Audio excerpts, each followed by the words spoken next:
So today,បងប្អូនទាំងអស់គ្នាខ្ញុំបាទសកុំ welcome back to learn basic English grammar for Khmer យើងរៀនភាសាយើងវិជ្ជាករភាសាខ្មែរដូច្នេះក្នុងមេរៀននេះយើងរៀនបំបែកនាមអូខេយល់ទេដោយបានសន្យាពីមេរៀនលើកមុនថាយើងនឹងរៀនបំបែកនាមដូច្នេះនាមហេតុអីបើយើងត្រូវរៀននាមមូលហេតុយើងត្រូវមានរៀននេះមកគាត់ថាយើងត្រូវឲ្យទៅសេឲ្យបានឲ្យដឹងរបៀបទៅសេណាដូច្នេះការទៅសេគឺសំខាន់ណាស់ដូច្នេះនាមកាលណាយើងចេះបំបែកនឹងទៅសេបានល្អដូច្នេះនាមមានន័យថា thing or person ណាតើមានន័យយ៉ាងម៉េច thing ហ្នឹងមានន័យទូលំទូលាយមានន័យថាវត្ថុអ្វីមួយណាភាពណាមួយ person ហ្នឹងមានន័យថាយើងសម្គាល់នៅជារបស់អីសនុកយល់ទេដូច្នេះពាក្យថា such as idea ណាគំនិត thought action ដូចថាការធ្វើការដើរតួនាមជាឈ្មោះកន្លែងឬក៏ act of something មានន័យថាអ្វីទង្វើណាទង្វើនៃធ្វើអ្វីមួយហ្នឹងគឺជានាមហើយដូច្នេះកាលណាយើងបំបែកទៅមុខទៀតនឹងយល់ឲ្យពាក្យថានាមហ្នឹងដូច្នេះនាមមានបែងចែកដូច្នេះក្នុងឧទាហរណ៍ខាងក្រោមហ្នឹងមានន័យថានាមដូចជា table book សភៅខ្មោចgood goodness ដូច្នេះ ghost ហើយ goodness ហ្នឹងមានន័យថា something thing មិនចឹងspoon ដូច្នេះគឺអាចសម្គាល់បាន temple John ណាអ្នកណាមួយ Nari ជាឈ្មោះអូខេ cat dog human ដូច្នេះក្នុងភាសាក្នុងការរៀននេះយើងមិនរៀន concentrate ណាដូច្នេះយើងអត់មានរៀនពីបកប្រែភាសាខ្មែរចាំបាច់ទៅបកប្រែគ្រាន់តែឲ្យបងប្អូនយល់រៀនយល់ឲ្យច្បាស់ដូច្នេះនេះជាវារៀនវេយ្យាករណ៍ដូច្នេះសង្ឃឹមថាពាក្យខ្លះបើមិនយល់សូមរៀនមើលពី dictionary អូខេដូច្នេះជាភាសាខ្មែរបកប្រែជាពាក្យខ្មែរអីទៅនឹងយល់ប៉ុន្តែគ្រាន់តែចាំបាច់ដូចជាខ្ញុំឧទាហរណ៍មួយទៅពាក្យថា thought អញ្ចឹងណាដូច្នេះ dictionary.com នេះជា reference មួយដ៏ល្អបំផុតដែលយើងត្រូវរៀនណាដូច្នេះកាលណាយើងមិនយល់ពាក្យនៅក្នុងនាមខ្លះគឺពិបាកយល់ជាពិសេសយើងទៅរៀនដំបូងអត់យល់ទេដូច្នេះពាក្យ thought ហ្នឹងឃើញ thought មានន័យថាម៉េចជានាមឃើញ dictionary វាប្រាប់យើងថាជានាមអញ្ចឹងដូច្នេះមិនមានន័យថាយើងសរសេរម្ដងណាក៏ត្រូវតែប្រើ dictionary ទេប៉ុន្តែមានន័យថាជា use as a reference ដូច្នេះទៅមុខទៀតហ្នឹងខ្ញុំភាគច្រើនក្នុងនឹងនិយាយភាសាខ្មែរផងអង់គ្លេសផងអញ្ចឹងប៉ុន្តែនៅមេរៀនជើជាតិហ្នឹងនឹងខ្ញុំនឹងនិយាយភាគច្រើននឹងភាសាអង់គ្លេសដូច្នេះកាលណាយើងនិយាយពីនាម noun ហ្នឹងនៅមេរៀនក្រោយៗទៀតហ្នឹងខ្ញុំឈប់និយាយពាក្យថានាមហើយជា noun វិញដូច្នេះដោយសារយើងរៀនភាសាអង់គ្លេសដូច្នេះយើងចាំបាច់យើងនិយាយភាសាអង់គ្លេសច្រើនតិចអញ្ចឹងដូច្នេះពាក្យថានាមហ្នឹងយើងអាចថាស្រួលយល់ពេលឥឡូវហ្នឹងណាដូច្នេះពាក្យខ្លះយើងពិបាកយល់ដោយពាក្យថាខ្ញុំជឿថាបងប្អូនថាមានការឆ្ងល់មិន thought action action ហ្នឹងកាលណាយើងរៀនពីមុនមកមានន័យថាចលនាអីអាហ្នឹងមានន័យថាកិរិយាសព្ទប៉ុន្តែបើយើងគិតឲ្យជ្រៅបន្តិចទៀតណាមានន័យថាបើយើងជាសនុកកប់សង្កល់ជាភាសាខ្មែរបើសិនជាយើងបកប្រែភាសាខ្មែរវិញណាមានន័យថាអ្វីដែលពាក្យចាប់ផ្ដើមមកពាក្យថាភាពណាការណាទង្វើនៃភាពធ្វើអាហ្នឹងជានាមហើយឲ្យតែចេញពីអបប្រែជាភាពអញ្ចឹងណាឬក៏ជាគំនិតមានន័យថាក្នុងគំនិតណាមួយក្នុងអារម្មណ៍អីហ្នឹងអាហ្នឹងជានាមអ្វីដែលយើងមើលមិនឃើញហ្នឹងជានាមហើយដូច្នេះនៅមេរៀនទីបន្តទៅទៀតហ្នឹងយើងនឹងបានយល់ហើយអូខេឥឡូវដើម្បីឲ្យយើងយល់កាន់តែច្បាស់ពីនាមហ្នឹងខ្ញុំនឹងបញ្ជាក់នៅមេរៀនអូខេពីខៅប្រយោគ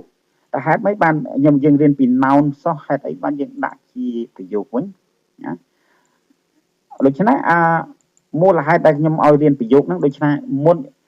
កាលណាយើងរៀនពាក្យយើងត្រូវរៀនផ្គុំពាក្យជាប្រយោគដូច្នេះប្រយោគ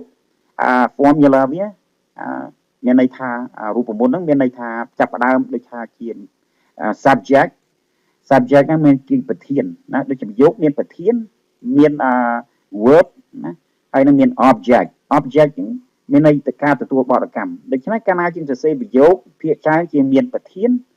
មានកិរិយាសព្ទណាចលនាហ្នឹងហើយនឹងបដកម្មបាទដូច្នេះមានអ្នកធ្វើនិងមានអ្នកទទួលដូច្នេះប្រយោគមានន័យចឹងដូច្នេះបើយើងមើលអានេះវិញអានេះជាអធរជាទីហោខ្ញុំនឹងចាប់ផ្ដើម analyze អូខេមានន័យធ្វើការវិញញែក so I'm going to start analyzing the sentence okay we have two sentences here so John can you tell me what John is wait is that បងនៅកំពង់ចាមតែឆ្លើយនោះ okay good John is a noun ជានាមអញ្ចឹងwhere is another noun of course yeah book is a noun ហេតុអីបានជានាមព្រោះយើងសម្គាល់ជាឈ្មោះបានអញ្ចឹងយើងអាចហៅបានអ្វីជារបស់ Mary is eating apple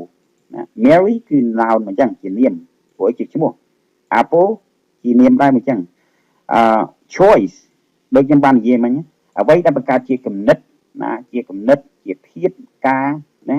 ដូច្នេះ choice នេះមានន័យថាបកប្រែជាខ្មែរថាម៉េចការជ្រើសរើសអញ្ចឹងដូច្នេះការហ្នឹងជានាមហ្នឹង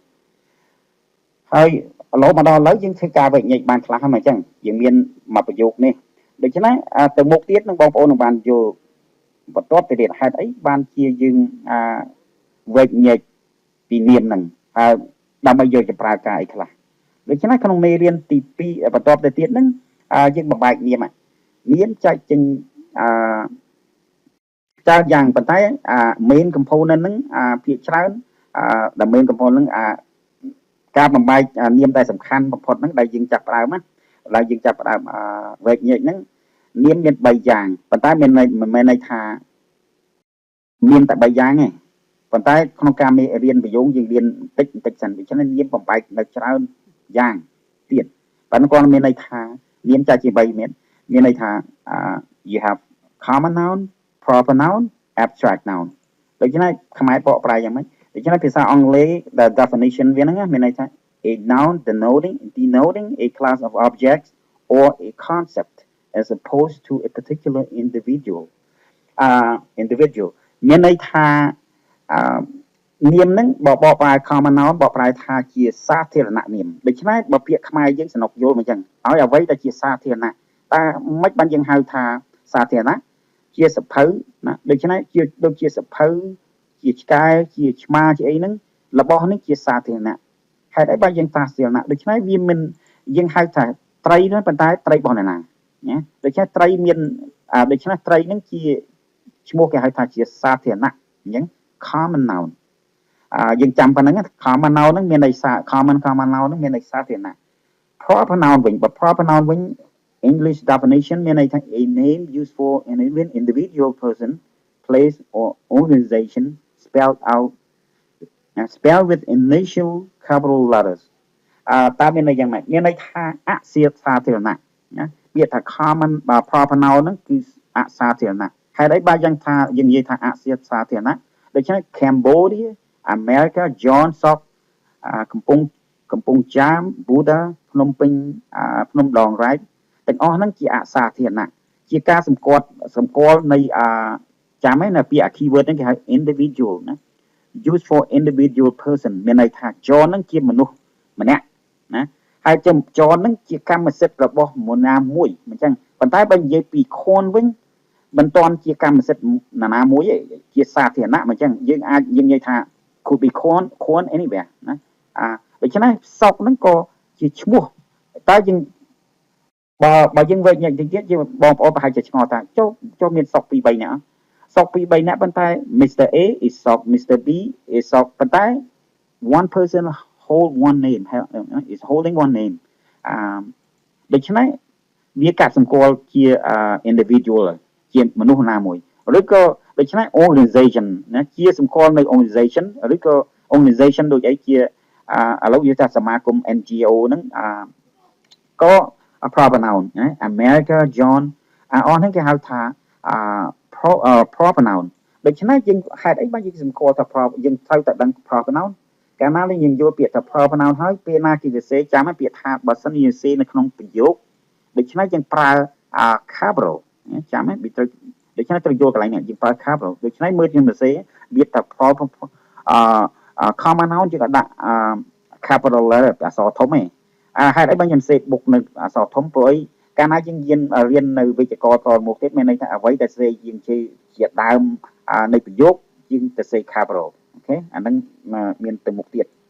ដូច្នេះត្រូវឲ្យយល់ហើយមួយទៀតគេហៅ abstract noun មានន័យថាអរូបិយនាមដូច្នេះអានាមក្នុងចំណោមការក្នុងមេរៀនដំបូងយើងអត់សូវយល់ទេមិនចឹងយើងចាក់ love hatred អីហ្នឹងដូច្នេះកាលណាយើងរៀនបំបែកពីនាមមកបែកចែកជា3យ៉ាងcategory ក្នុងចំណោមវានេះយើងយល់ណាយើងអាចយល់ថាហេតុអីបានថាពាក្យថា heart អញ្ចឹងហើយក្នុងនេះ heart ដែរ heart ដែរមិនជា common noun វិញដូច្នេះភាសាអង់គ្លេសពាក្យមួយប៉ុន្តែបកប្រែជាពីរអញ្ចឹងនេះមានន័យថាបេះដូងដែលយើងដកចេញពីខ្លួនយើងមកដល់អានេះបេះដូងនេះក្នុងមានន័យបេះដូងក្នុងចិត្តដូច្នេះអានឹងជាការសម្គាល់នៃអរូបិយនាមដូច្នេះចិត្តយើងមើលអត់ឃើញទេអញ្ចឹងมันអាចយកមកចាប់បានទេ ghost ក៏ចាប់បានដែរ love ក៏យើងចាប់បានដែរណាដូច្នេះអានឹងបកប្រែថាជាភាពអ្វីអរូបិយនាមណាដូច្នេះ spirit hatred ភាពស្អប់ណាការសង្ឃឹមណា cruel hope cruelty ភាពខូខើដូចយ៉ាងចាំពាក្យខ្មែរចំណុចគេដាក់ថាភាពអីហ្នឹងដូច្នេះអស់ហ្នឹងចែកចេញជា abstract noun charity ណាការភាពចិត្តល្អការចិត្តល្អ confidence ណាភាពជឿជាក់ណាការជឿជាក់ curiosity ណាការចង់ដឹងចង់ឮ dedication calm coldness fear anger ដូច្នេះអស់នេះហើយដែលយើងចែកចេញជាabstract noun ដូច្នេះបងប្អូនត្រូវបន្ទិញពាក្យហ្នឹងត្រូវឲ្យសម្គាល់ដូច្នេះកាលណាយើងធ្វើវែកញែកយើងយល់ថា common noun proper noun abstract noun ណាកាលណាយើងយល់អា3ហ្នឹងហើយយើងអាចបំបែកទៅមុខទៀតបានដូច្នេះយើងនឹងចូលនៅឧទាហរណ៍ទាំងទៀតដូច្នេះយើងមិនអាចទៅរៀនតែពាក្យមួយដល់មិនចាប់ដើមប្រយោគទេមូលហេតុដែលខ្ញុំដាក់ប្រយោគឲ្យរៀនពីប្រយោគហ្នឹងមានន័យថាទៅមុខទៀតយើងនឹងចាប់ដើមប្រគំកាលណាយើងរៀនពី parts of speech ផ្នែកនៃការនិយាយអស់ហើយយើងចាប់ប្រគំនិងទៅសេដូច្នេះ I saw a ghost in the water.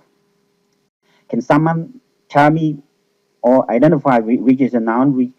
which one is a noun? Okay, បងនៅខាងកំពង់ចាម okay ឆ្លើយមកមើល Okay, good. Ghost is a noun. So what kind of noun is this? Yeah, it is abstract noun. Ghost ជា abstract noun ពួកយើងមើលអត់ឃើញមិនចឹងចុះ water វិញ abstract noun មែនទេ abstract nounអូខេមិនមែនទេហេតុអីបានយើងមិនអាចថាជា abstract noun ព្រោះទឹកយើងអាចចាប់បានដូច្នេះគឺមានន័យថា common noun នៅក្នុងប្រយោគនេះវាមាននាមពាក្យណាដូច្នេះ I ជា subject ណា saw ចលនាយើងនឹងរៀនពី verb នៅក្រៅទៀតណាកិរិយាសព្ទប៉ុន្តែគ្រាន់តែយើងបកប្រែសំខាន់ប៉ុតយើងបកប្រែរៀនវែកញែកពីនាមពីរនេះមាននាមមាន abstract noun abstract noun រូបិយនាមនេះជាសាធារណនាម water អូខេដូច្នេះចាប់បងប្អូនចាប់ដើមយកតិចៗមិនចឹង My pig was dead yesterday my pig ដូច្នេះ my pig នេះជានាមមួយអញ្ចឹងជានាមអី what kind of noun is that sure common noun ដូច្នេះប្រយោគមួយទៀត sock is sitting on a chair ដូច្នេះ sock is proper noun ព្រោះអានឹងជាឈ្មោះអញ្ចឹង a chair what kind of noun is this common noun ជាសាធារណៈដូច្នេះក្នុងប្រយោគហ្នឹងយើងមាន sock ជាប្រធានអូខេ sock is a subject is sitting is a verb a chair is a noun ហ្នឹងមានន័យថាកាលណាយើងសរសេរចាំទេដូច្នេះកាលណាពាក្យនៅខាងចុងហ្នឹងណាពីក្រោយហ្នឹងមានន័យថានាមហ្នឹងជា object គេប្រើថា object noun អូខេអានេះ subject noun អូខេដូច្នេះយើងធ្វើការបែកញែកបានសំតទៀតដូច្នេះកុំឲ្យខាត់ពេលវេលាយើងនឹងwe're going to move on to the next slides okay singular and plural ភាសាខ្មែរមានន័យថាដូច្នេះសូមបងប្អូនត្រូវខំធ្វើការកប់សម្គាល់ so ពេលណាខ្ញុំ highlight នេះអាពាក្យនេះដែលពាក្យយើងត្រូវរៀនឲ្យចាំអូខេ singular plural singular បកប្រែខ្មែរមានន័យថាឯកវចនៈគឺតូលឯកហ្នឹងគឺតូលគឺមួយណាកុំឲ្យខ្ញុំផាត់ភាសាខ្មែរព្រោះខ្ញុំអត់សូវចេះភាសាខ្មែរប៉ុន្តែពាក្យនេះខ្ញុំចេះហ្នឹងដោយសារបើកវចនានុក្រមណាកុំថាខ្ញុំចេះខ្មែរច្រើនតាមពិតអត់សូវម៉ានទេ សំទោសដូច្នេះdenoting a unit quantity មានន័យថាមួយគត់ណា singular គឺមួយ a book a man a table អានេះស្នុកយល់អ្វីតែមួយដូច្នេះ singular ស្រួលហេតុអីឥឡូវយើងបបាយមក plural វិញមូលហេតុជាងរៀន singular ហ្នឹងបើឲ្យដឹងពី plural ពីចំនួនច្រើនក្នុងភាសាអង់គ្លេសវាអត់សូវដូចវាមិនដូចភាសាខ្មែរភាសាខ្មែរយើងអត់មានធ្វើការចំណុចសំខាន់មិនសូវជាសារៈសំខាន់ប្រហែលហើយដើម្បីបញ្ជាក់ពីចំនួនប៉ុន្តែភាសាអង់គ្លេសគឺចែកក្នុង parts of speech ហ្នឹងគឺសំខាន់បំផុតជាងដឹងពី singular and plural ដូច្នេះពីឯកវចនៈពហុវចនៈហ្នឹងគេដឹងច្បាស់ដូច្នេះក្នុងនាមហ្នឹងចែកបំបែកជាច្រើនទៀតក្នុងនាមដែលសេជា plural អានេះដូច្នេះយើងបំបែកដំបូងយើងបំបែកជានាមចែកជានាមមានប្រមាណយ៉ាងអញ្ចឹង common noun proper noun and abstract noun ដូច្នេះបន្ទាប់ពីយើងបំបែកបានហើយយើងរៀនពីអីទៀតយើងរៀនពី singular and plural ដូច្នេះមួយអ្វីហេតុបើយើងរៀនពី singular and plural គោលបំណងមានតែមួយគត់ណាគឺរៀនទៅសេឲ្យត្រឹមត្រូវដូច្នេះអានេះចូលក្នុងការសរសេរកាលណាយើងធ្វើការវែកញែកដឹងពីឈ្មោះនៃនាមហើយយើងត្រូវរៀនសម្គាល់ពី plural and singular ដូច្នេះ cat ចាំឯ cat យ៉ាងជាស្អីជា common noun អញ្ចឹងប៉ុន្តែយើងមិនបាច់វែកញែកដល់នឹងទៀតគ្រាន់ថាពាក្យឈ្មោះដូចថាពាក្យមួយចំនួនណាដែលសរសេរដូចថាជា plural ពី singular cat ទៅ cats ថែម s នៅខាងចុងឃើញទេតែយើងដឹងអស់ហើយពាក្យហ្នឹងដឹងអស់ទេសូម្បីខ្ញុំក៏ដឹងអស់ដែរពាក្យណាដែលថែមប៉ុន្តែជាមានរូបមន្តគេណាប៉ុន្តែគ្រាន់តែពាក្យណាដែលសូម្បីតែអ្នកចេះភាសាអង់គ្លេសខ្លាំងយ៉ាងណាក៏ដោយពាក្យខ្លះយើងមិនអាចសម្គាល់ថាជា plural នឹងស្អីជាមិនទេមូលហេតុអីព្រោះអីrule ច្បាប់ rule នៃភាពសរសេររបស់ភាសាអង់គ្លេសមិនមែន 100% ឲ្យយើងកត់សម្គាល់បានទេតើតែយើងចាំ rule ហើយចាំពាក្យដូច្នេះមូលហេតុហ្នឹងបើយើងត្រូវរៀនពីវេចនានុក្រមឲ្យច្បាស់លាស់ពាក្យណាដែលបំបែកទៅ plural singular ហ្នឹងដូច្នេះបើយើងមិនដឹងទេយើងដូចជាពាក្យថា apple អីចឹងយើងបកប្រែយើងថាបកប្រែយើងបកប្រែជា apple apple ជាអីជា noun អញ្ចឹងណាដូច្នេះយើងរកវេចញែកពី noun ណា noun ណាដែលជា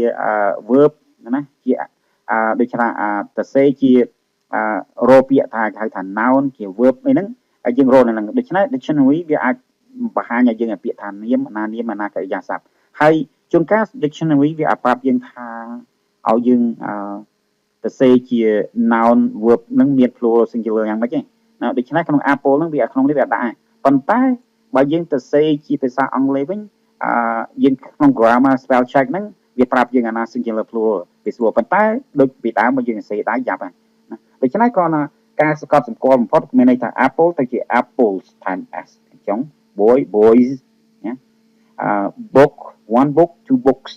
ណាដូច្នេះបងប្អូនត្រូវចាំពាក្យហ្នឹងអានេះជាពាក្យសាមញ្ញបំផុតដែលយើងត្រូវដឹងណាដូច្នេះទៅជា plural two books ដូច្នេះក្នុងការសរសេរណាភាគច្រើនបើនិយាយពីក្នុងការ chat វិញយើងនិយាយក្នុងការ texting ហ្នឹងយើងអត់សូវខ្វល់ប៉ុន្មានទេណាដូច្នេះសូម្បីខ្ញុំក៏សេខុសខ្ញុំមកខ្វល់កែដែរព្រោះជួនកាលយើងទៅចុចទៅអា keyboard ហ្នឹងវាកែយើងទៅខុសណាដូច្នេះ texting ហ្នឹងក្នុងភាសាអង់គ្លេសកាលណាយើងសរសេរជា texting ឬក៏ email ទៅពួកម៉ាក់អីហ្នឹងភាសាអង់គ្លេសគេចែកចេញគេហៅ formal informal ណា formal មានន័យថានិយាយយកជាផ្លូវការណាដូច្នេះបើ informal វិញភាសាអង់គ្លេសឬក៏ខ្មែរ informal ហ្នឹងជាខ្មែរមានន័យថាសរសេរមិនមែនជាផ្លូវការដូច្នេះកាលណាសរសេរអីជា formal ដូចជាសរសេរជាដាក់ពាក្យធ្វើការអីហ្នឹងយើងត្រូវចាំបាច់ត្រូវដឹងរបៀបសរសេរមូលហេតុហ្នឹងបានតែយើងត្រូវតែយល់ណាដូច្នេះម្ដងទៀតplural ដូច្នេះ noun ចែកចេញជាពីរអញ្ចឹងសំខាន់ផុតមាន singular and pluralដូច្នេះso we gonna move on to the next lessons okay plural continues ដូច្នេះពាក្យដូចខ្ញុំថាអញ្ចឹងពាក្យច្រើនច្បាប់វាមានច្រើនណាrule វាដូច្នេះពាក្យណាដែលចុងណានៅខាងចុងមានអក្សរ sh x s sh ss ហើយនឹង s យើងដាក់ es ខាងចុងតើrule ហ្នឹងវា apply ឬក៏ពាក្យហ្នឹងវាអាចកត់សម្គាល់នៅពាក្យគ្រប់អក្សរទាំងអស់ទេ ចម្លើយគឺអត់ទេដូច្នេះយើងត្រូវធ្វើការកັບស្គាល់ពាក្យឆាយយើងត្រូវរៀនចាំដូច្នេះអញ្ចឹងបានខ្ញុំឲ្យដូចថាបើយើងរៀនពាក្យណាមួយបំបែកហ្នឹងណាអញ្ចឹងមកថាយើងត្រូវទិញដែរអញ្ចឹងណាដូចពាក្យថា brush brush មាន sh ដូចចឹង rule វា brush កាលណាតែ plural មានន័យ brushes អញ្ចឹងណា match matches box boxes brush brushes glass glasses bus buses អញ្ចឹង quickly ឥឡូវ identify នាម match អី match matching ជា noun អញ្ចឹង box ក៏ noun ដែរ noun អី box នេះ common noun brush common noun glass common noun bus common noun ហេតុអី common noun ព្រោះជាសាធារណៈអញ្ចឹងមិនមែនជាសម្គាល់ជាបុគ្គលណាមួយ word ending in consonant plus y យើងនៅមេរៀនក្រោយទៀតយើងរៀនពីគេហៅថាពាក្យថាព្យញ្ជនៈណាដូច្នេះយើងរៀនពី consonant ហើយនិង vowel ក្រោយទៀតណា consonant មានន័យថាព្យញ្ជនៈហើយយើងរៀននឹង vowel នឹងមានន័យថាស្រៈណាដូច្នេះនៅមេរៀនទៅមុខទៀតយើងរៀនដូច្នេះមានន័យថាពាក្យណាដែល plus y នឹងមានន័យ plus y នឹងមានន័យថាពីមុខនឹងវាមាន consonant d នេះជា consonant យើងរៀន consonant ក្រោយទៀតក៏ពាក្យណាពាក្យ baby ហ្នឹងពាក្យថាចុះបើយើងនិយាយថា obey ណាតើពាក្យ obey នេះដូចជាពាក្យ obey ឬក៏ bay អីហ្នឹងដូចថា bay sorry ដូច្នេះអានេះមិនចុងណាមាន consonant និង vowel អញ្ចឹងដូច្នេះក្នុងពាក្យថា baby នេះមុខហ្នឹងវាមាន consonant ដូច្នេះជាកែទៅ babies to babies មានលុបអវាយចេញទៅ yes ណាដូច្នេះពាក្យ parent វាទៅសេហ្នឹងដូចថា lady គេមួយថា lady ឃើញទេដូច្នេះ d ជា consonant ទៅ plural វិញមានន័យថា ladies ណាladies អូខេដូច្នេះពាក្យហ្នឹងខាងចុងហ្នឹងចឹងដូច្នេះ rule មួយទៀតមានន័យ ending in o potato ណាដូច្នេះពាក្យទៅតែ two potato two វិញមានន័យ potatoes ណាអូខេឥឡូវយើង move on ទៅ lesson មួយទៀត irregular plural ដូចខ្ញុំថាចឹងឥឡូវខ្ញុំបានជំរាបភាសាអង់គ្លេសប្រែប្រួលមិនទៀងទាត់ណាដូច្នេះពាក្យខ្លះដែលកែទៅជាសំទោសទីខុសដូច្នេះពាក្យណាដែលជា plural ដូចថា amen មានន័យ a ហ្នឹងមានន័យមួយ amen ទៅ two men ដូច្នេះplural វាមិនមែនថា two men មាន s ចឹងទេណាអត់ត្រូវទេដូច្នេះអញ្ចឹងបានថាយើងរៀនខ្ញុំឃើញអ្នកខ្លះដែលទៅរៀនភាសាអង់គ្លេសអូខេអូឲ្យតែស្អីហ្នឹងគេដាក់ s ហ្នឹង no that's not the correct answer so make sure you learn the rule irregular មានន័យមិនទៀងទាត់ណាដូច្នេះ woman ទៅ women វិញដូច្នេះពាក្យនេះសំខាន់ណាស់ដូចតែពាក្យនេះជាពាក្យទូទៅដូច្នេះយើងត្រូវយល់ឲ្យច្បាស់ណាដូច្នេះត្រូវចាំតែអាហ្នឹងមិនមែនថារៀនដូច្នេះនេះគ្រាន់តែឧទាហរណ៍តែថាពាក្យច្រើនទៀតតែយើងត្រូវចាំខ្លួនឯងដូច្នេះការបង្រៀនពី grammar ហ្នឹងគ្រាន់ជាត្រួសដើម្បីឲ្យយើងយល់ណាមិនមែនថាឧទាហរណ៍ខ្ញុំអាចដាក់ឲ្យគ្រប់ពាក្យទាំងអស់ទេណាដូច្នេះគ្រាន់តែយល់ពាក្យ foot ទៅជា feet វិញណា two feet tooth teeth a child two children ណាកូនក្មេងណា ox oxen ណាដូច្នេះពាក្យហ្នឹង irregular ពាក្យហ្នឹងអត់ទៀងទាត់ទេ mouse two mice ណាតែជាដូច្នេះកដោពីរវាទៅផ្សេងអញ្ចឹងវិញដូច្នេះ the parent ដែលហ្នឹងដូច្នេះអានេះ right ពាក្យនេះអត់មាន rule វាគេថាត្រូវទិញម្ដងពេញឲ្យចាំអូខេឥឡូវយើងនឹងចាប់ផ្ដើមសរសេរអញ្ចឹងយើងចាប់ផ្ដើមសរសេរទៀតដូចជាមែនទេI found two dog ចំកែខ្ញុំណាអូខេ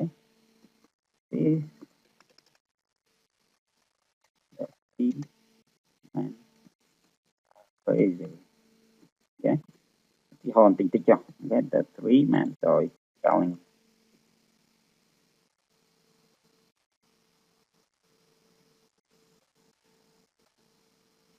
I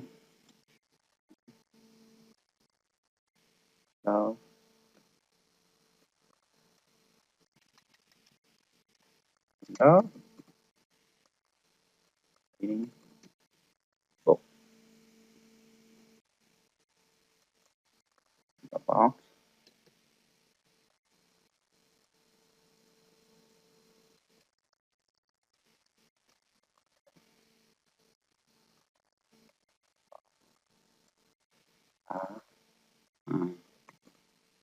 អូខេឧទាហរណ៍ប្រមាណនេះដូចជា I found two dogs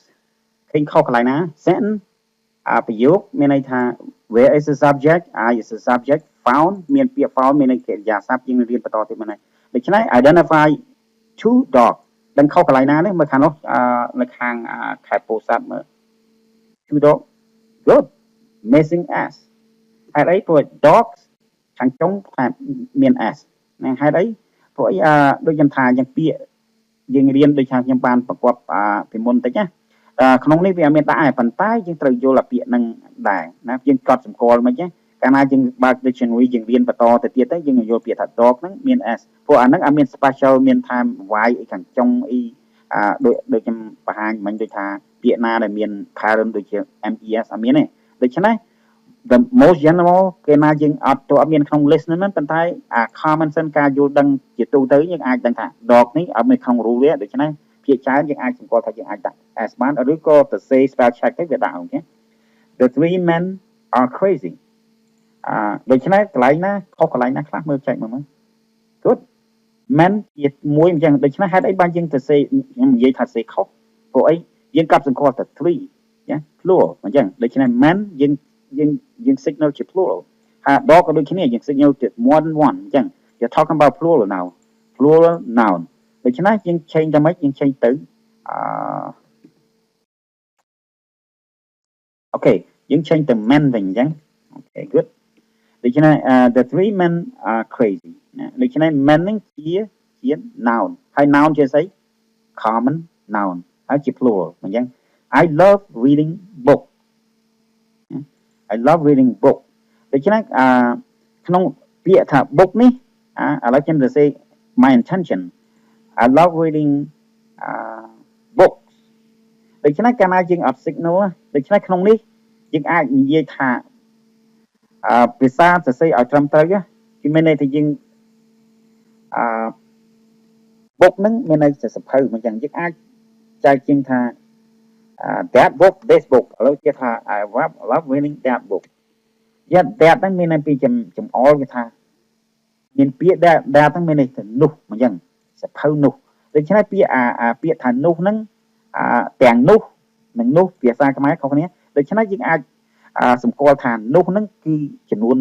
តូចទេចំនួនមួយទេប៉ុន្តែទាំងនោះគឺចំនួនច្រើនដូច្នេះសភៅនោះដូច្នេះយើងសរសេរនេះ book នេះអត់ប្រើ s ទេណា so this is not plural this is a singular noun okay noun អី noun object okay object ណាមួយទៀត the 10 box are mine ណាដូច្នេះ again what is the problem with this one here okay that's good boxes okay es ជា plural អញ្ចឹង okay so សង្ឃឹមថាឧទាហរណ៍ហ្នឹងអាចយល់បានខ្លះទៅទៀតដូច្នេះយើងនឹង move on we're going to move on to the next lessons okay okay យើងរៀនពីនាមយើងបែកចេញជា singular plural again review នាមចែកចេញជា3យ៉ាងជា common noun proper noun and abstract noun កាលណាយើងរបៀបដឹងស្គាល់ពី noun ហើយ proper noun ហើយយើងចែកចេញជា singular ហើយ plural ហើយចំនួន singular ហើយ plural ភាសាអង់គ្លេសសំខាន់បំផុតយើងដឹងថាnoun ហ្នឹងplural singular ហ្នឹងចែកជា noun ហ្នឹងចែកជា countable and uncountable noun uncountable អ្នកខ្លះគេហៅថា non countable ប៉ុន្តែហើយជួនកាលគេសេថា uncountable noun the same thing តើមានន័យយ៉ាងម៉េច countable មានន័យថាយើងអាចរាប់ចំនួនបានណា countable មានន័យជាពាក្យហ្នឹងបកប្រែមានន័យថាអាចរាប់បាន uncountable រាប់បានតើមានន័យយ៉ាងម៉េច countable noun refer to something that can be counted ដូច្នេះពាក្យដែល keyword វាហ្នឹងពាក្យសំខាន់ផុតគឺ how many កាលណាអាចសម្គាល់ពាក្យថា how many បានហើយគឺអាចយើងអាចយល់ពី countable noun ហ្នឹងដូចជា 5 books a table a cat a dog a house តែយើងអាចរាប់ថាឆ្មា1ឆ្មា2ផ្ទះ1ផ្ទះ2ផ្ទះ100អស់ហ្នឹងយើងអាចរាប់ពី1 2 3 4 5អញ្ចឹងចូលឧទាហរណ៍ថាយើងអាចនិយាយថា 5 books ណាយើងអាចនិយាយ how many hours did you work ដូច្នេះយើង signal ជា many ដូច្នេះ book នេះជា noun ចាំទេ book này chỉ noun chỉ niệm book is a noun ấy you analyze đấy chứ na analyze book is a plural right because you signal five okay five books you analyze vậy nha cho bên trái đó book chỉ ấy chỉ noun ấy common noun okay some sa thể nạn niệm common noun nó chia sẻ tiệt common noun nó common noun chia plural hay chia mai tiệt plural nó như này chia countable noun okay anh nó vừa nghe đó để cho nó đánh bịa bằng bài bịa tam này được chưa how many hours để cho nó hours chia noun chia ấy chia common noun chia sẻ chia plural để hút qua chẳng hạn đôi bên đâyยังไม่many mà chẳng để cho nó plural noun hay chia countable noun để cho nó nhưng mà move on nâng cho mà uncountable noun tám bên này chẳng mày a sub uncountable nouns are substances concepts etc that we cannot divide into separate elements ដូច្នេះ the keyword មានន័យថាជាវត្ថុអ្វីមួយណាដែលជាទំហំនិយាយចំជាទំហំណាដូច្នេះទំហំដែលมันអាចបំបែកបានតាមបំបែកមិនដូច្នេះភាសាអង់គ្លេសគេសំដៅទៅលើ how much keyword វាមានន័យ much តែច្រើនហ្នឹងមានន័យ much ហើយ many ខុសគ្នា many មានន័យយើង count មកអញ្ចឹង1 2 3 4 much មាននៅលើទំហំដូច្នេះទំហំដូចជាទឹកទំហំផ្ទៃទឹកតែជាភាសាយើងអាចនិយាយថាទឹក1ទឹក2កុំឲ្យច្រឡំមកពាក្យថាមួយទឹកពីរទឹកវាយបុកហ្នឹងមែនណាអាហ្នឹងភាសាអង់គ្លេសហៅ round វិញ first round second round ដូច្នេះ water នេះជា uncountable noun ហេតុអីព្រោះអីជាអី you cannot divide it ជាទំហំអញ្ចឹង how much ដូច្នេះយើងនិយាយថា water នឹងជាទំហំ milk ដូចគ្នា hair ចុះ hair យើងមានសរសៃដែរមិនជាងទៅជា uncountable វិញចាំភាសាអង់គ្លេសពាក្យន័យថាសក់យើងមិនមែនរាប់ថាសក់1សក់2ទេមិនអញ្ចឹងសក់1សរសៃសក់2សរសៃដូច្នេះសក់នឹងជា uncountable noun air ខ្យល់ how much air you have ណាដូចយើងមិនមែននិយាយ how many air ណាដូច្នេះពួកអីកាន់តែជឿថាអាពាក្យ much ហើយ many នេះជា signal ជាបញ្ជាក់ជា countable and uncountable noun alcohol គឺជាគ្រឿងញៀនស្រាហ្នឹងគឺថាជាទឹកដែរមិនអញ្ចឹងដូច្នេះជាទំហំ anger ភាពខឹងដូច្នេះខឹងយើងមិនអាចបកដូច្នេះយើងមិនអាចប្រើថាខឹង1ខឹង2ទេមិនហ្នឹងណាយ៉ាខឹងចិត្តណា beauty ណាភាពល្អណាភាពល្អ1ភាពល្អ2បើយើងបកប្រែអញ្ចឹងឆ្កងបានដូច្នេះពាក្យថា beauty blood how much blood you have វាមិននិយាយថា how many blood ទេប៉ុន្តែបើយើងយកបំបែកអស់ហ្នឹងបើយើងបកប្រែថាជា uncountable noun ដូច្នេះបើយើងបំបែកជា singular to plural វិញយើងមិនអាចនិយាយថា I have a lot of blood I have much blood យើងមិនអាចនិយាយ how many I have many blood I have too much I have much blood ដូច្នេះយើងមិនរាប់ទេជាទំហំវិញណា how much ណាដូច្នេះបើយើងនិយាយពី water វិញយើងមិនអាចនិយាយថា I have two water ណា or I need a cup of water មិនន័យថា I need one water two water ដូច្នេះអាហ្នឹងហើយបើមានន័យថា countable uncountable noun ដូច្នេះយើងទៅសេដើម្បីសេតាមត្រូវកាលណាយើងពុតប្រយោគជាងការមិននិយាយថាក្នុងប្រយោគយើងនិយាយថា water មាន s no it's wrong right because the rule says uncountable noun 20 pieces of hair ណាដូច្នេះ20 pieces okay pieces ជានាមplural មានន័យថា pieces ដូច្នេះ20 pieces ជាសំដៅលើអានាមរបស់នេះនាមណាចំនួនណា20តសៃសក់20តសៃខ្មែរយើងបកប្រែអញ្ចឹង20តសៃនៃតសក់អានោះបើយកទៅខ្មែរបកអញ្ចឹងវាព្រោះណាមានន័យថាសក់20តសៃណាដូច្នេះសក់ហ្នឹងយើងមិនរាប់តសក់យើងរាប់តសៃវិញណា how much alcohol did he drink យើងមិន how many alcohol ខ្ញុំឃើញភាសានៅខ្មែរយើងទៅរៀនថា how many alcohol no that is completely wrong you can't use that so that is not correct ដូច្នេះអត់ត្រូវទេដូច្នេះ how much alcohol did he drink ដូច្នេះ how much ហ្នឹង how much ជា alcohol ជាទៀតឥឡូវឧទាហរណ៍យើងបកប្រែយើង analyze នេះណា water is a noun what kind of noun is it common noun អញ្ចឹងជាទូទៅ and is that countable or uncountable noun hair is a noun as well what kind of noun is it common noun and so countable and uncountable uncountable រាប់ប្រមាណ alcohol is the same thing ដូច្នេះសង្ឃឹមថាបងប្អូនអាចយល់ច្រើនដូច្នេះឥឡូវយើងសេឧទាហរណ៍បន្តិចអូខេនឹងចាប់ផ្ដើមឧទាហរណ៍ទៅទៀត let's say let's see if we can think of something else okay he told me he drank drank many alcohol wine wine យ៉ាងដូចគ្នា okay cause the cause you saw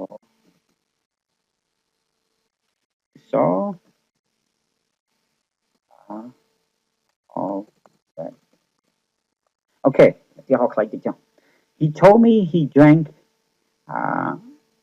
many wine that doesn't make sense right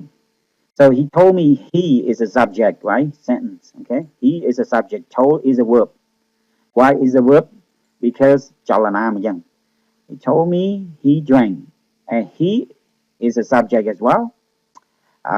drank is a verb យើងនឹងរៀនបំបែកប្រយោគក្រោយទៀតគ្រាន់តែឲ្យយល់ពាក្យបំបែកមួយ many wine it doesn't sound right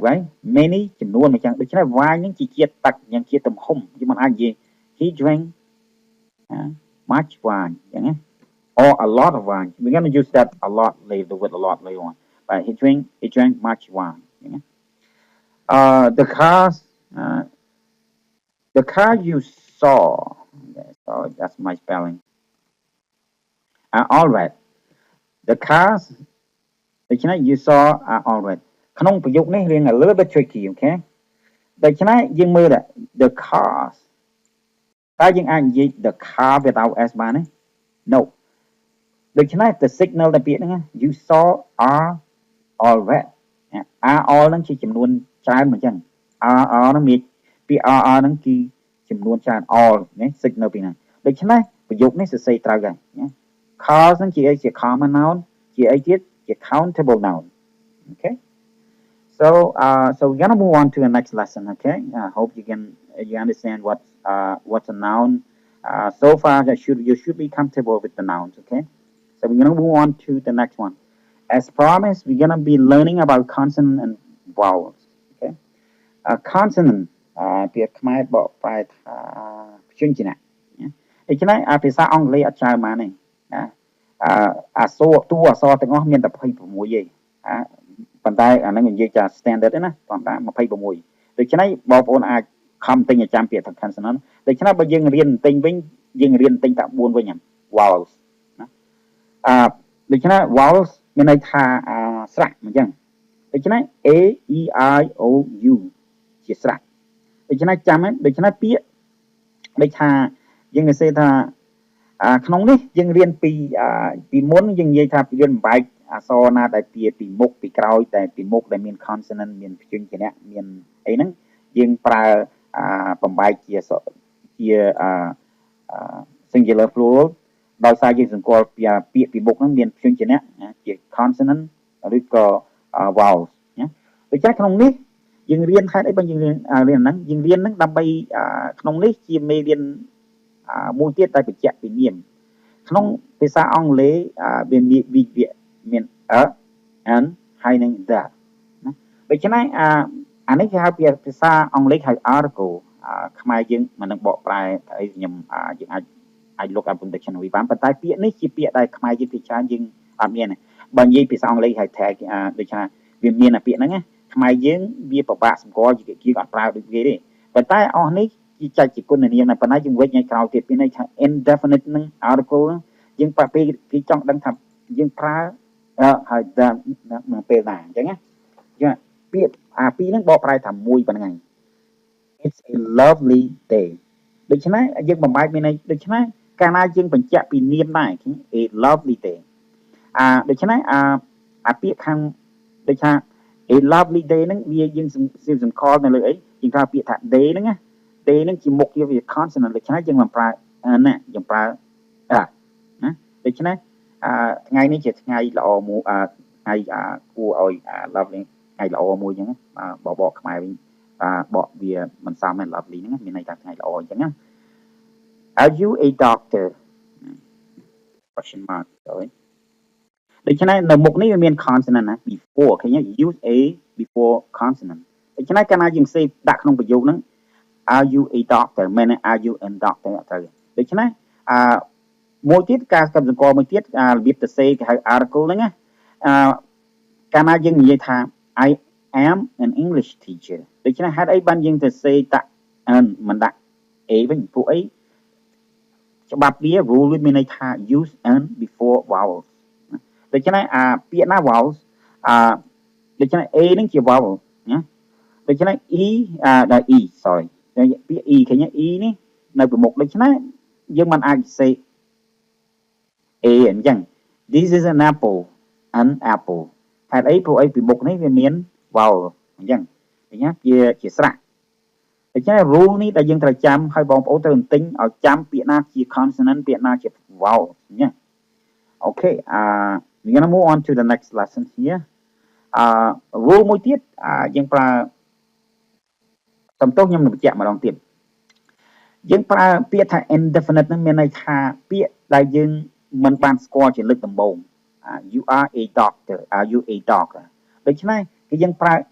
a ហើយ n ហ្នឹងកោតសម្គាល់នៃ indefinite article មានន័យថាអ្វីដែលយើងមិនបានជួបពីមុនមកដូច្នេះយើងយល់ថា are you a doctor គឺមិនអាចនិយាយ are you the doctor បានទេព្រោះអី doctor ហ្នឹងជាមនុស្សម្នាក់ដែលយើង indefinite ហ្នឹងមានន័យយើងមិនបានស្គាល់ពីមុនមក It's a lovely day ដូច្នេះមានថ្ងៃទី1ថ្ងៃទី2ថ្ងៃទី3តែថ្ងៃណាមួយយើងអត់ទាន់ស្គាល់ដូច្នេះថ្ងៃណាតែថ្ងៃល្អថ្ងៃនេះមិនចឹងដូច្នេះយើងបញ្ជាក់ថា I am an English teacher ដូច្នេះគ្រូដែលឥឡូវវិទ្យាម្នាក់ហ្នឹងមកជួបយើងណាមកជួបយើងដូច្នេះhe introduced himself to us to you or to me ម្នាក់ហ្នឹងមកប្រាប់ថា I am an English teacher ដូច្នេះមានន័យថា indefinite យើងប្រើ n វិញណា an English teacher ហេតុអីព្រោះមនុស្សហ្នឹងយើងមិនដែលស្គាល់ពីមុនមកទេណាដូច្នេះពាក្យហ្នឹងបើយើងប្រើពាក្យថា indefinite This is an apple ណាដូច្នេះapple ហ្នឹងយើងអត់ទាន់ឃើញពីមុនមកផ្លែប៉មកអញ្ចឹងប៉ុន្តែគេ introduce ឲ្យយើងអញ្ចឹងគេប្រាប់យើងថា This is an apple ចោលមកយើងដូច្នេះយើងមិនអាចយើងត្រូវប្រើតាយើងប្រើ article ហ្នឹងដូច្នេះក្នុងមេរៀនហ្នឹងយើងរៀនសម្គាល់បញ្ជាក់ noun ហ្នឹងឲ្យច្បាស់ពី article ពីand ដូច្នេះពាក្យហ្នឹងភាសាអង់គ្លេសសំខាន់ប៉ុន្តែតែសេត្រូវហើយហ្នឹងក៏វា the most common mistake for foreigner អ្នកដែលរៀនភាសាអង់គ្លេសក្រោយទៅរៀនភាសាអង់គ្លេសហ្នឹងសូម្បីតែអ្នកនៅស្រុកអាមេរិកអ្នកដែលកើតនៅអាមេរិកក៏សេខុសដូចគ្នាសូម្បីខ្ញុំភាគច្រើនខ្ញុំសេខុសដែរព្រោះយើងអាចបានចាប់ផ្លឹកណាយើងសេខុសដូចគ្នាប៉ុន្តែនេះជា rule សម្រាប់យើងកត់សម្គាល់ទីមួយទៀតយើងប្រើ all the rules មានន័យយើងចាំថាមេរៀនមុនគេថាពាក្យណានៅពីមុខ say consonant អញ្ចឹងយើងប្រើអញ្ចឹងពាក្យអក្សរពីមុខណា D ជា consonant អញ្ចឹងដូច្នេះមេរៀនមួយនេះវាច្បាប់ទី2នេះកាលណាមានស្រៈពីមុខយើងប្រើអញ្ចឹងដូច្នេះមេរៀនច្បាប់មួយទៀតមានន័យថា consonant use consonant ណាយ៉ាង un with consonant vowel sounds មានន័យអក្សរហ្នឹងជា consonant នេះ consonant ប៉ុន្តែ sound ហ្នឹងជា vowel វិញជាស្រៈវិញយើងថាសំឡេងជាព្យញ្ជនៈប៉ុន្តែអក្សរជាព្យញ្ជនៈប៉ុន្តែសំឡេងជាស្រៈវិញដូចជា an hour ដូច្នេះយើងមិនអាចនិយាយថា a hour បានទេហេតុអីព្រោះសំឡេងវា hour ដូច្នេះសំឡេងវាហ្នឹងhour ហ្នឹងវាសំឡេងដូចជា o វិញ an hour ណា an hour ដូច្នេះយើងមិនអាចនិយាយ a hour ដូច្នេះ an f ដូច្នេះ f មិញ sound ដូចជា e យ៉ាង f អញ្ចឹងសំឡេងដូច្នេះចាំទេតែ vowel a e I o u so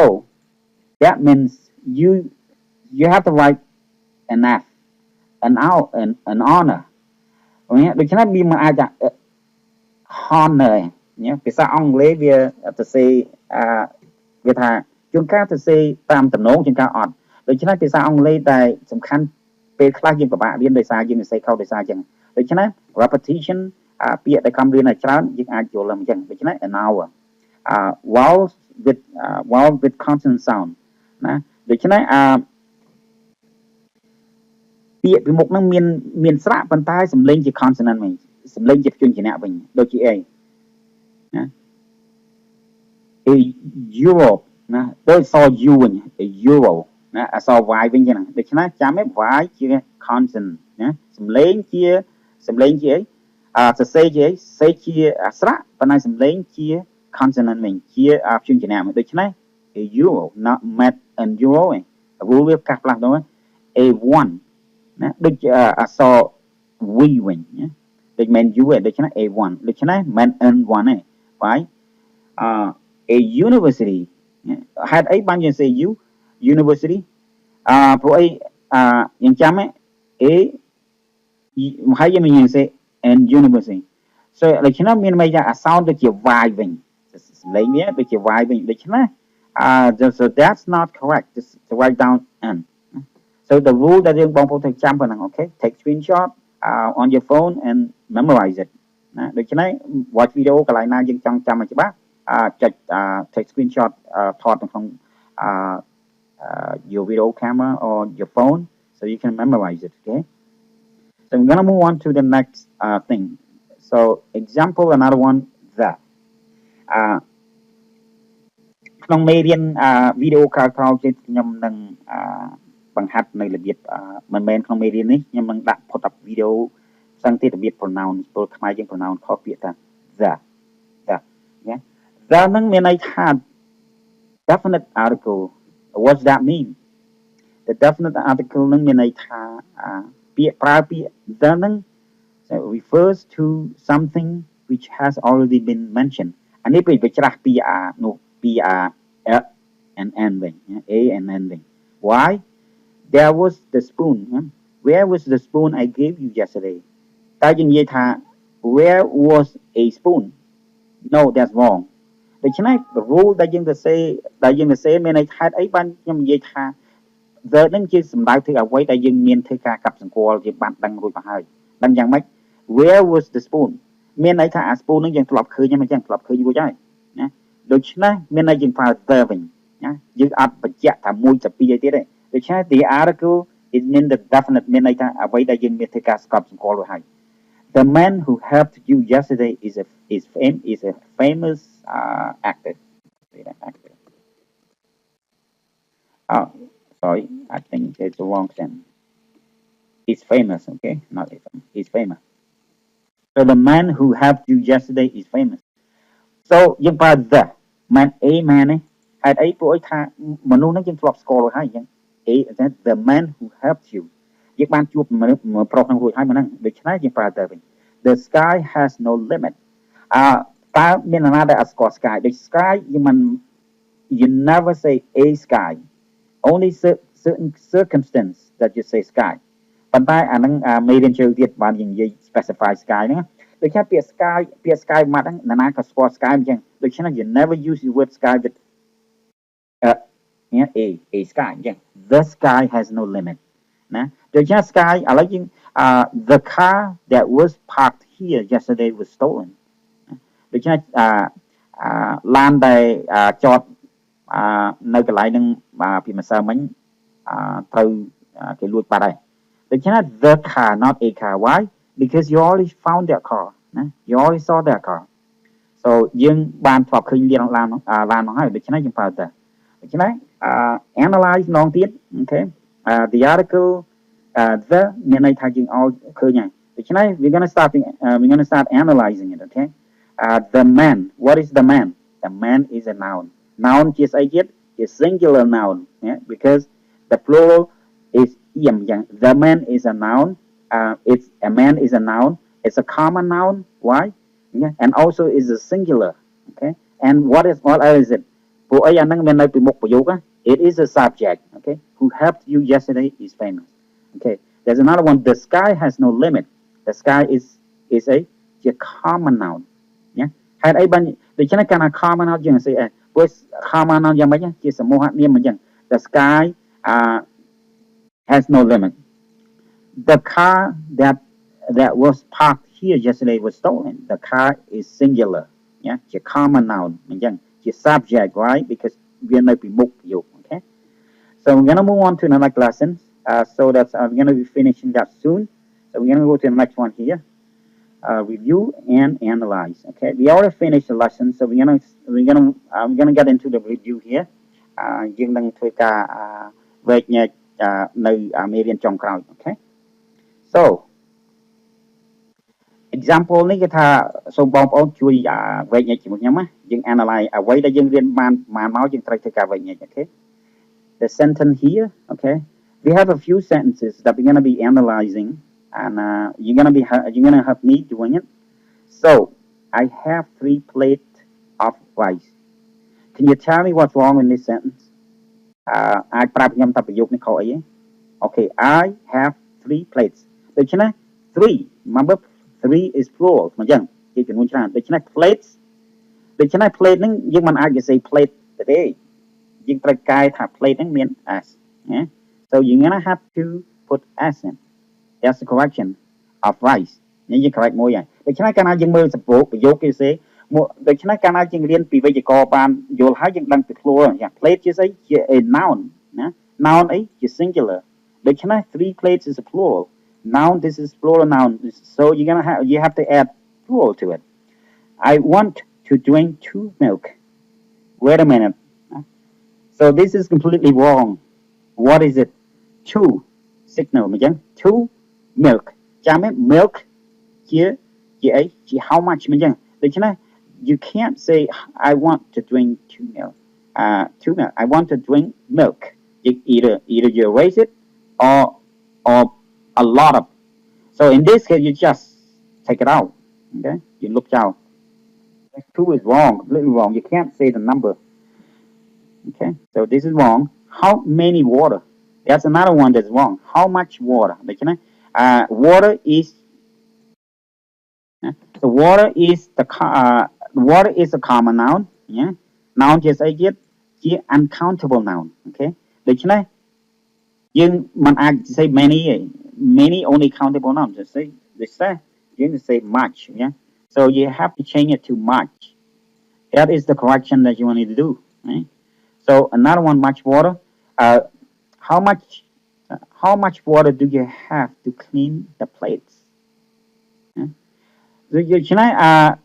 ពាក្យថា the plates okay here's another thing the ចាំទេ this is the article okay this is the definite article why because the plates we know the plates already yeah plate ជាស្អីជា plural អញ្ចឹងជា noun អីជា plural noun yeah and what kind of noun is that common noun proper noun or abstract of course is a common noun okay so ដូច្នេះ clean the plate ចាំឯពាក្យថា clean ហ្នឹងជា verb អញ្ចឹងដូចក្នុងប្រយោគនេះវាមានពាក្យនៅខាងចុងដូច្នេះ noun ហ្នឹងជា noun object noun okay that's now we make correction alright so we're going to move on to the next lesson next sentence here he told me he had only an hour to sleep so you can see it's kind of awkward here ដូចឆ្កោមអញ្ចឹងដូច្នេះ an hour ដូច្នេះ why because សំឡេងនេះ h the first letter is a consonant ណាអក្សរជាព្យញ្ជនៈប៉ុន្តែសំឡេងជាស្រៈ so you're going to have to change it to okay so this is the correction to this sentence ដូច្នេះយើងរៀនកែអញ្ចឹង and university he attends every day was not his first choices this is completely awkward as well okay so university say sound like a y ដូច្នេះ university is uncountable noun oh I'm sorry university is a noun ជានាមប៉ុន្តែវា start with ស្រៈមែនណា vowel មែនប៉ុន្តែ sound like a consonant so you can't say you can say n you say a university he attends yeah every dayដូច្នេះ see the signal here? Every is one. Yeah, every. They you cannot put it as a plural, so you don't have to take s out. So they is a singular noun. So they is accountable, of course. It's a countable noun, but since you use only singular in a singular, it's a singular sentence. Okay, so that becomes just singular. Singular was not his first choice. Again, the number here first មានន័យមួយអញ្ចឹងដូច្នេះ choice ដែលយើងចង់ទៅ say មិន choices unless you say 2 3 4 then 2 3 4 and then you put choices. In this case, choice. So that is the correction. That's another correction. Okay, you learn how to correct it when you put into sentence. Cambodia is a country. ចាំឯង Cambodia is a noun. Noun ជាស្អីជា proper noun. Why ជា proper noun? Because why ជាអសាធារណនាមណាអសាធារណមានន័យថានាមដែលជាមិនជាសាធារណៈអញ្ចឹងដូច្នេះ this is a noun. Of course it's a noun. So this sentence is correct. It is not in Europe. And remember, not a Europe. Okay, why? Because it sounds like a Y. ដូច្នេះវា start វាស្រៈមែនប៉ុន្តែsound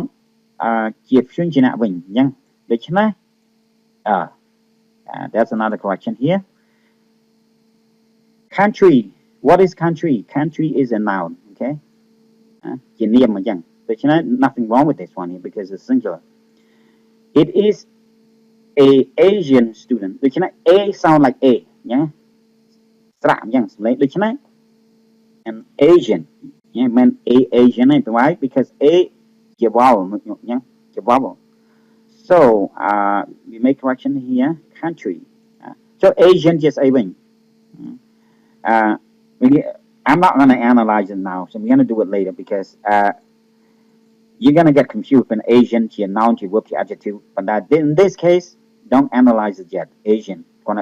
Asian as young. Country is a noun. Yeah? But you know, you identify noun. We're going to go on one more round here after we make correction here. Okay. So the sentence here is fine. You can't put many baby in one room. Okay? This is completely wrong too. What can you point to me? Okay, no, but the bong. Okay, bong no baby. Okay, good. Many babies. ពាក្យដែលចាប់ផ្ដើមចាំឯង go back to the first lesson here. Why before ណាពីមុខជា consonant ពីក្រោយ follow ended with y ដូច្នេះទៅជា plural យើងដាក់ ies. Okay, ies. ដូច្នេះ this is a plural. This is a correction that you need to make. Okay, plural. Why មិនយើង change the plural វិញ ព្រោះ noun baby is a noun. But since we use as a plural many, we cannot just say babies, not baby. Because many more than one. In one room. Okay, this is wrong too. This is the opposite. One room. Why? Because one singular. So your room has to be singular as well. Okay, and room just a noun. What kind of noun is it? Common noun. Okay, countable or non-countable? Uncountable. Countable. Why? You can say one room, two room, three room. Okay. So I'm gonna move on to the last lesson here. I have 5 big box to put on a truck. Okay. So I have 5. 5 យើង signal ហ្នឹងណាយើងបញ្ជាក់ថា 5 នេះជាមានយើងចង់និយាយពី plural ជាពីហូបវចនៈដូច្នេះbig ជាធំអញ្ចឹង box ហ្នឹងជា noun អញ្ចឹងជានាមអញ្ចឹងប្រអប់អញ្ចឹងដូច្នេះ yes. Why? Because if you look back to the first to the previous sentence, I'm in a previous lesson. So if anything that ends with x, you're gonna have to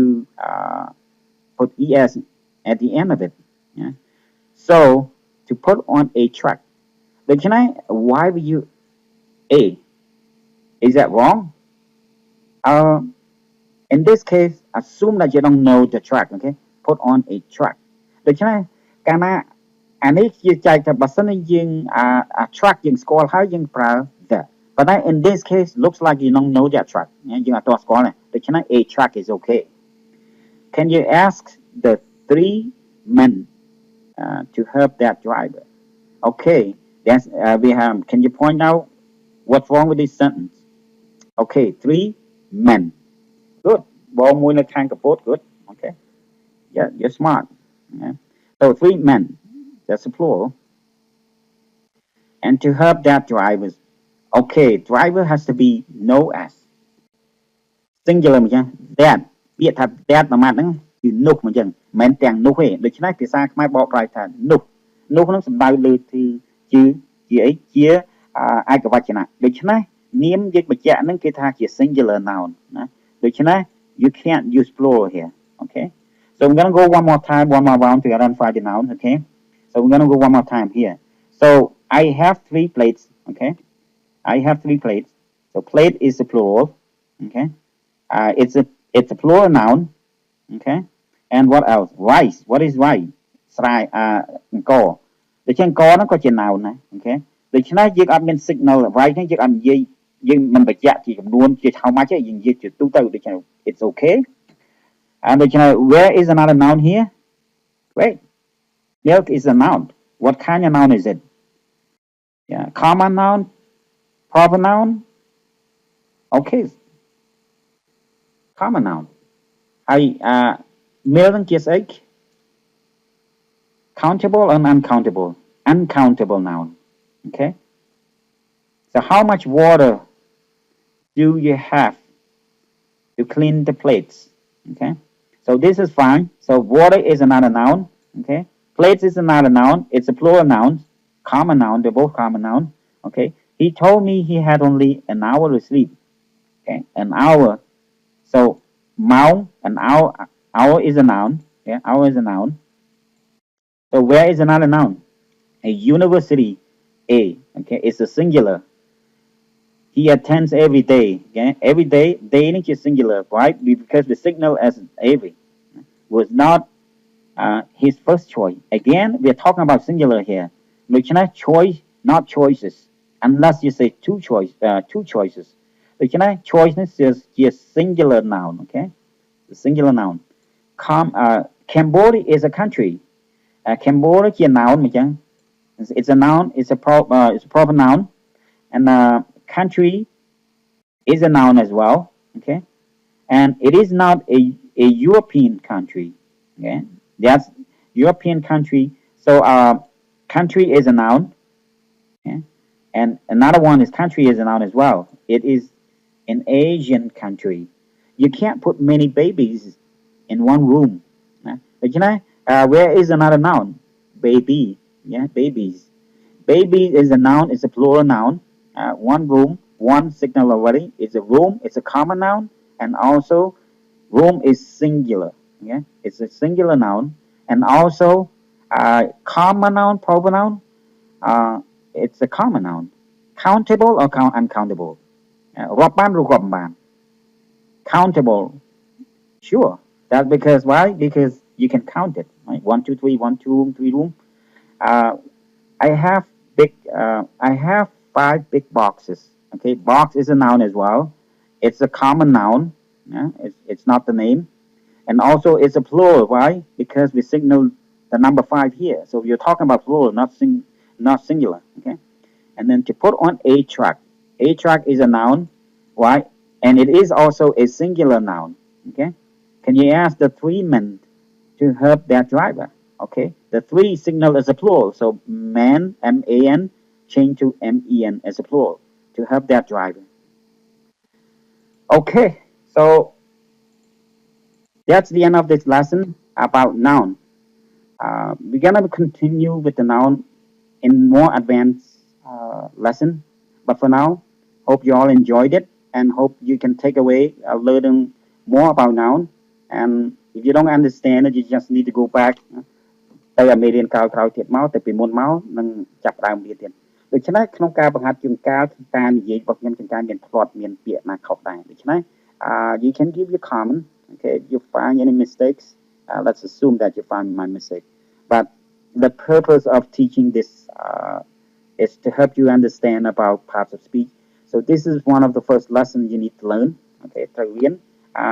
hope you enjoyed it and study hard and make sure you understand it okay thank you very much សូមអរគុណ see you in the next lesson the next subject about pronoun okay bye now